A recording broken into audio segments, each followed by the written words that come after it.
নদী শাসনের নামে নির্দয় আচরণ করা হচ্ছে, প্রধান উপদেষ্টার মন্তব্য। 14 ব্যক্তি ও প্রতিষ্ঠান পেলেন জাতীয় মৎস্য পদক। জুলাই গণহত্যা মামলায় হাসিনার বিরুদ্ধে সাক্ষ্য গ্রহণ অনুষ্ঠিত। সাবেক আইজিপি জাভেদ সহ 5 জনের বিরুদ্ধে গ্রেপ্তারি পরোয়ানা।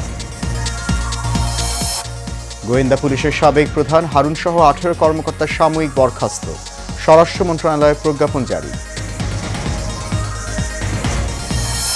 এবং চট্টগ্রামে পিকআপ কাভার্ড ভ্যান সংঘর্ষে প্রাণ গেল 5 জনের, আহত আরও 4 জন হাসপাতালে ভর্তি।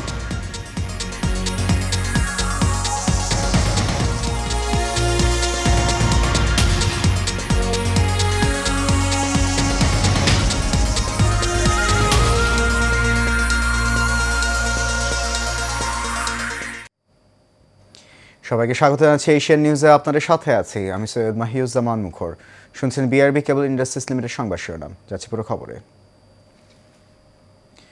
নদী শাসনের নামে নির্দয় আচরণ করা হচ্ছে বলে মন্তব্য করেছেন প্রধান উপদেষ্টা ডক্টর মোহাম্মদ ইউনূস। বাংলাদেশ চীন মৈত্রী সম্মেলন কেন্দ্রে জাতীয় মৎস্য সপ্তাহের উদ্বোধন অনুষ্ঠানে তিনি মন্তব্য করেন। মৎস্য সম্পদ বৃদ্ধির লক্ষ্যে সবাইকে ঐক্যবদ্ধভাবে কাজ করার আহ্বানও জানিয়েছেন প্রধান উপদেষ্টা। ডক্টর মোহাম্মদ ইউনূস বলেন, অনেক তরুণ উদ্যোক্তা মৎস্য চাষে এগিয়ে আসছে। বর্তমানে আমিষের চাহিদা মেটানোতে চাষের মাছের অবদান অনেক বেশি, কিন্তু ইলিশ মাছ দেশের মানুষকে সাশ্রয়ী মূল্যে দেওয়া সম্ভব হচ্ছে না। নিষেধাজ্ঞা মানলে মাছের প্রাপ্তি বাড়বে বলে আশা প্রকাশ করেন তিনি। অনুষ্ঠানে মৎস্য খাতে অনন্য অবদানের স্বীকৃতি হিসেবে 16 ব্যক্তি ও প্রতিষ্ঠানকে জাতীয় মৎস্য পদক 2025 দেওয়া হয়েছে।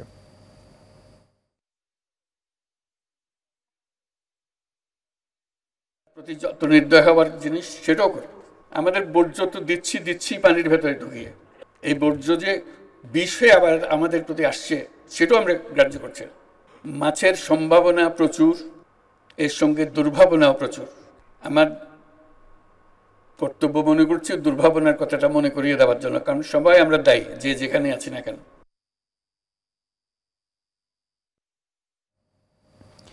আন্তর্জাতিক অপরাধ ট্রাইব্যুনাল 1-এ ক্ষমতাচ্যুত প্রধানমন্ত্রী শেখ হাসিনা, সাবেক স্বরাষ্ট্রমন্ত্রী আসাদুজ্জামান খান কামাল ও সাবেক আইজিপি চৌধুরী আবদুল্লাহ আল মামুনের বিরুদ্ধে মামলার 5ম দিনের সাক্ষ্য গ্রহণ অনুষ্ঠিত হয়েছে। সকালে চেয়ারম্যান বিচারপতি মোহাম্মদ গোলাম মুর্তুজা মজুমদারের নেতৃত্বে এই কার্যক্রম শুরু হয়। এদিন রাজসাক্ষী হিসেবে আদালতে হাজির হন সাবেক আইজিপি মামুন। এছাড়া মামলায় 3 জন সাক্ষী আদালতে সাক্ষ্য দেন। অভিযোগে বলা হয়েছে, গত বছরের আন্দোলনে 1400 জনকে হত্যার নির্দেশ, উস্কানি ও প্ররোচনায় অভিযুক্তরা জড়িত ছিলেন। এদিকে 2016 সালে গাজীপুরে জঙ্গি নাটক সাজিয়ে 7 জনকে হত্যার অভিযোগে দায়ের হওয়া মামলায় সাবেক আইজিপি জাভেদ পাটোয়ারি সহ 5 জনের বিরুদ্ধে গ্রেপ্তারি পরোয়ানা জারি করেছে ট্রাইব্যুনাল। মানবতা বিরোধী অপরাধেরই একটি অংশ হিসাবে সাবেক আইজিপি জাভেদ পাটোয়ারি সাহেব সহ 5 জনের বিরুদ্ধে গ্রেফতারি পরোয়ানার আবেদন করেছিলাম। মাননীয় ট্রাইব্যুনাল তাদের বিরুদ্ধে গ্রেফতারি পরোয়ানা জারি করেছে। আজকে আন্তর্জাতিক অপরাধ ট্রাইব্যুনাল 1-এ সাবেক প্রধানমন্ত্রী শেখ হাসিনা, সাবেক স্বরাষ্ট্রমন্ত্রী এবং সাবেক আইজিপির বিরুদ্ধে 5ম দিনের মতো সাক্ষ্য গ্রহণ চলছে। ঢাকা মহানগর গোয়েন্দা পুলিশের সাবেক প্রধান মোহাম্মদ হারুনুর রশিদ সহ 18 কর্মকর্তাকে চাকরি থেকে সাময়িক বরখাস্ত করেছে সরকার। স্বরাষ্ট্র মন্ত্রণালয়ের জননিরাপত্তা বিভাগ থেকে এই বিষয়ে একটি প্রজ্ঞাপন প্রকাশ করা হয়েছে। রাষ্ট্রপতির আদেশক্রমে প্রজ্ঞাপনের সই করেন উপসচিব নাসিমুল গনি। সাময়িক বরখাস্ত হওয়া কর্মকর্তাদের মধ্যে 3 জন ডিআইজি, 6 জন অতিরিক্ত ডিআইজি, 4 জন পুলিশ সুপার, 4 জন অতিরিক্ত পুলিশ সুপার এবং 1 জন সহকারী পুলিশ সুপার পদমর্যাদার কর্মকর্তা রয়েছেন। চট্টগ্রামে পিকআপ ও কাভার্ড ভ্যানের সংঘর্ষে 5 জন নিহত হয়েছেন। এই ঘটনায় আহত হয়েছেন 4 জন। আহতদের চট্টগ্রাম মেডিকেল কলেজ হাসপাতালে চিকিৎসা দেওয়া হচ্ছে। ভোর 4:45টায় আকবর শাহ থানার সিটি গেট এলাকায় এই ঘটনা ঘটে। পুলিশ জানায়, ছোট একটি পিকআপ ভাটিয়ারি থেকে নগরীর ফিশারি ঘাট যাচ্ছিল। সিটি গেট এলাকায় এলে পিকআপটি নিয়ন্ত্রণ হারিয়ে একটি কাভার্ড ভ্যানকে ধাক্কা দেয়। এতে ঘটনাস্থলে 3 জন এবং হাসপাতালে 2 জন মারা যান।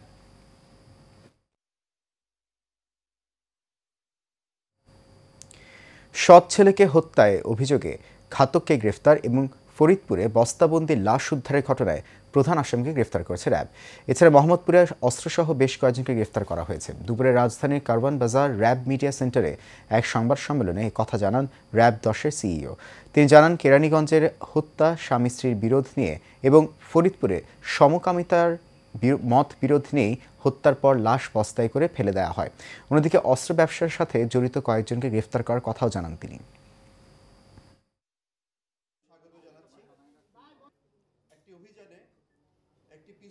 রাজধানীর মোহাম্মদপুর এলাকা থেকে জেনেভা ক্যাম্পের শীর্ষ মাদক ব্যবসায়ী এবং সন্ত্রাসী ভুইয়া সোহেল ওরফে বুনিয়া সোহেল এবং মাদক ব্যবসায়ী চুয়া সেলিম গ্রুপের প্রধান মোহাম্মদ সেলিম আশরাফি ওরফে চুয়া সেলিমকে গ্রেফতার করে। ঢাকা জেলার কেরানীগঞ্জ মডেল থানার এলাকা থেকে একটি বিদেশি পিস্তল, 10 রাউন্ড গুলি, একটি ম্যাগাজিন সহ 5 জনকে আমরা গতকাল গ্রেফতার করতে সমর্থ হই। তাদেরকে দ্যাট মিনস আসামিকে, একমাত্র আসামিকে আজহারুলকে, এখন পর্যন্ত একমাত্র আসামি, তদন্তে হয়তো বা আরও বের হতে পারে, তাকে খুলনা মেট্রোপলিটনের এলাকা থেকে তাকে গ্রেপ্তার করা হয়।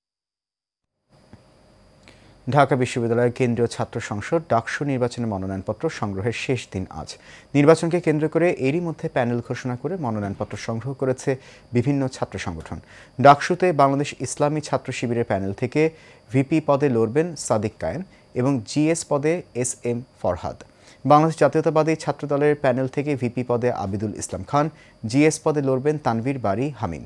বাংলাদেশ গণতান্ত্রিক ছাত্র সংসদের প্যানেল থেকে ভিপি পদে লড়বেন আব্দুল কাদের এবং জিএস পদে লড়বেন আবু বাকের মজুমদার। ছাত্র অধিকার পরিষদের প্যানেল থেকে ভিপি পদে লড়বেন বিন ইয়ামিন মোল্লা এবং জিএস পদে সাবিনা ইয়াসমিন। ঢাকা মহানগর গোয়েন্দা পুলিশের সাবেক প্রধান মোহাম্মদ হারুন রশিদ সহ 18 কর্মকর্তাকে চাকরি থেকে সাময়িক বরখাস্ত করেছে সরকার। স্বরাষ্ট্র মন্ত্রণালয়ের জননিরাপত্তা বিভাগ থেকে এই বিষয়ে একটি প্রজ্ঞাপন প্রকাশ করা হয়েছে। রাষ্ট্রপতি আদেশক্রমে প্রজ্ঞাপনের সই করেন উপসচিব নাসিমুল গনি। সাময়িক বরখাস্ত হওয়া কর্মকর্তাদের মধ্যে 3 জন ডিআইজি, 6 জন অতিরিক্ত ডিআইজি, 4 জন পুলিশ সুপার, 4 জন অতিরিক্ত পুলিশ সুপার এবং 1 জন সহকারী পুলিশ সুপার পদমর্যাদার কর্মকর্তা রয়েছেন।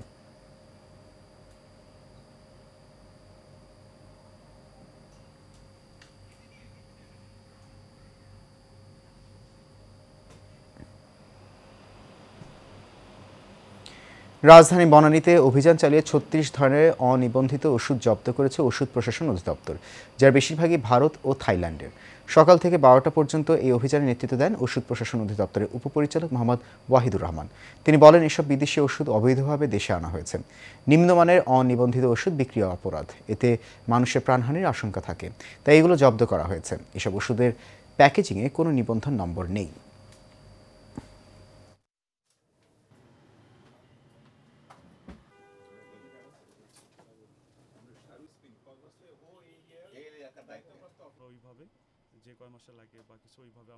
অনেক টাইপের ওষুধই আছে, অ্যান্টি হাইপারটেনসিভ ওষুধ আছে, কার্ডিয়াক ওষুধ আছে এবং কিছু সেক্স স্টিমুলেন্ট ওষুধ যেগুলো মূলত আমাদের দেশের রেজিস্ট্রিভুক্ত নয়, সেগুলো আমরা পেয়েছি। আমাদের দেশীয় ওষুধগুলোতে এই জিনিসগুলো প্রিন্টেড থাকে, ম্যানুফ্যাকচারিং লাইসেন্স নম্বর, মার্কেটিং অথরাইজেশন নম্বর।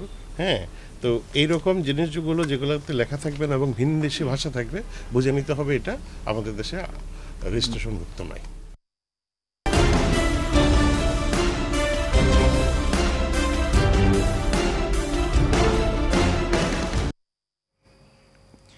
যুক্তরাজ্যে বিএনপির সাধারণ সম্পাদক ও কেন্দ্রীয় বিএনপি নির্বাহী কমিটির সদস্য কয়সার এম আহমেদ বলেছেন, অন্তর্বর্তীকালীন সরকারের প্রতিশ্রুতি অনুযায়ী আগামী ফেব্রুয়ারিতে জাতীয় নির্বাচন হবে।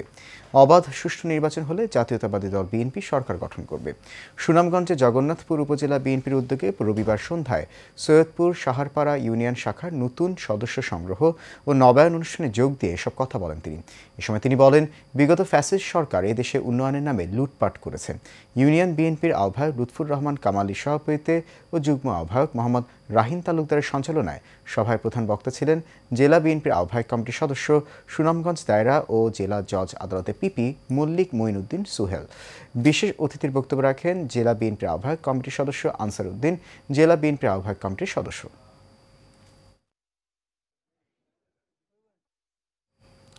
Titas gas transmission and distribution company limited Kaliakair আঞ্চলিক বিপণন চন্দ্রা অফিসের উদ্যোগে কালিয়াকৈর উপজেলার পশ্চিম শফিপুর এলাকায় অভিযান চালিয়ে অবৈধ গ্যাস সংযোগ বিচ্ছিন্ন করা হয়েছে। এক্সিকিউটিভ ম্যাজিস্ট্রেট সিমন সরকারের নেতৃত্বে এই অভিযান পরিচালনা করা হয়। এ সময় 20টি বহুতল ভবনে 260টি চুলার সংযোগ বিচ্ছিন্ন করা হয় এবং জব্দ করা হয়েছে অবৈধ চুলা, রাইজার, পাইপ সহ বিভিন্ন মালামাল।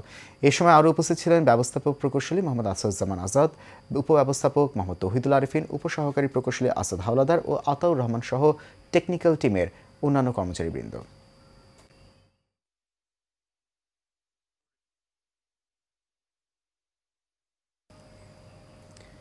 রাজধানী শেরেবাংলা নগর এলাকায় বিএনপির নাম ভাঙিয়ে চাঁদাবাজির অভিযোগ উঠেছে। জাতীয় হৃদরোগ ইনস্টিটিউট ও হাসপাতালের ফুটপাতের দোকানদাররা জানান 28 নং ওয়ার্ড স্বেচ্ছাসেবক দলের নাম ভাঙিয়ে ফুটপাত দখলের চেষ্টা ও চাঁদা দাবি করে আসছে আশরাফুল আলম নামের এক ব্যক্তি। তিনি নিজেকে 28 নং ওয়ার্ড স্বেচ্ছাসেবক দলের যুগ্ম আহ্বায়ক পরিচয়ে এই চাঁদা দাবি করেন। এ বিষয়ে 28 নং ওয়ার্ডের সভাপতির কাছে জানতে চাইলে তিনি বলেন, আশরাফুল আলম নামে ওই কমিটিতে কেউ নেই। আমার সামনে একটা দোকান বসাইছে, যাতে আমার তো 1 লক্ষ টাকা প্রথম চাইছে যে স্বেচ্ছাসেবক দলের আশরাফ নাম। কিভাবে চাইছে এগুলো কিছু সিস্টেম আছে। এই যে সামনে যে মহিলা আসছে ওনাকে দিয়া সিস্টেমটা আমাকে করাইতেছে। তো আমি বলছি ভাই এই চাঁদার ভিতরে আমি নাই, তাহলে জায়গা খালি করো। মানে বিভিন্ন ব্ল্যাকমেন পুলিশ দিয়া এরা এই সমস্ত কাজগুলো করে। হালকা পাতলা তো আহে, আবার যায় আবার আহে, জায়গা খালি করেন এটা বলতে হবে না। শেষ খবর এশিয়ান নিউজ। তার আগে বিআরবি কেবল ইন্ডাস্ট্রিজ লিমিটেড সংবাদ শিরোনামগুলো জানিয়ে দিচ্ছে আরও একবার।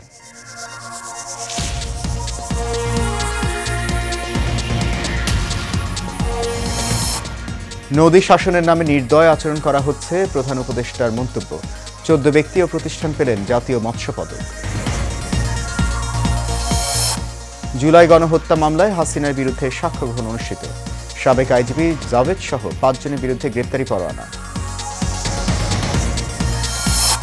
গোয়েন্দা পুলিশের সাবেক প্রধান হারুন সহ 18 কর্মকর্তা সাময়িক বরখাস্ত।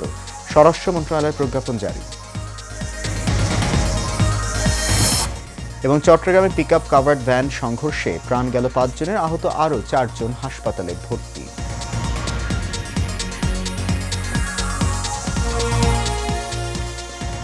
এশিয়ান নিউজ এ পর্যন্তই। আমাদের পরবর্তী সংবাদ দেখার আমন্ত্রণ রইল। এখন সঙ্গে থাকার জন্য অনেক ধন্যবাদ।